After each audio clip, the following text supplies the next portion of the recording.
बिस्मिल्लाहिर्रहमानिर्रहीम। अस्सलाम वालेकुम। मैं हूं डॉक्टर रफ़ीक भट्टी वाली मुज़फ़्फ़रगढ़ से।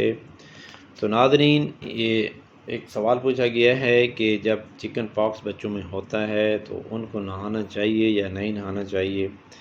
तो नाज़रीन, जैसा कि मैंने पहले भी बड़ी तफसील से एक क्लिप बनाया हुआ है चिकन का पॉक्स के बारे में, तो वहाँ से मज़ीद आप देख सकते हैं।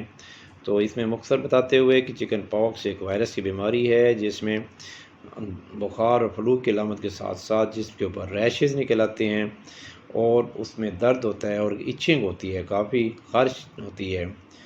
तो अगर आम तौर पर पब्लिक में ये ख़्याल मौजूद है कि चिकन पॉक्स के मरीज़ को नहाना नहीं चाहिए क्योंकि ये इसको ज़्यादा से ज़्यादा गर्म रखा जाए तो दाने ज़्यादा निकलते हैं और फिर ये ख़त्म जल्दी होता है।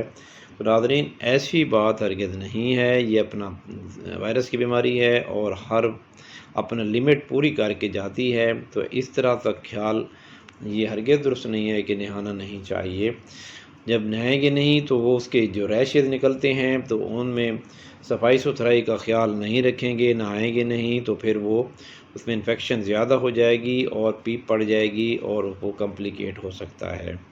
तो इसलिए नहाने में कोई हर्ज नहीं है और कोई नुकसान नहीं है, बल्कि इससे फ़ायदा है।